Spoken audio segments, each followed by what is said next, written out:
સુરતના ગોડોદરા વિસ્તારમાં નકલી કોસ્મેટિક પ્રોડક્ટ્સ બનાવવાનું મોટું કૌભાંડ પોલીસના હાથે ઝડપાયું છે. ગોડોદરા પોલીસે એક ચોક્કસ બાતમીના આધારે દરોડા પાડીને નકલી કોસ્મેટિક બનાવતા કારખાનાનો પર્દાફાશ કર્યો છે. આ કારખાનામાં જાણીતી બ્રાન્ડના ડુપ્લિકેટ પેકિંગમાં હલકી ગુણવત્તાનું કોસ્મેટિક ભરીને તેને અસલી તરીકે વેચવામાં આવતું હતું.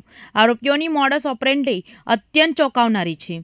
તેઓ આ નકલી પ્રોડક્ટ્સને વિવિધ ઓનલાઈન સાઇટ્સ પર બજાર કિંમત કરતાં અડધી કિંમતે વેચીને ગ્રાહકોને લલચાવતા હતા.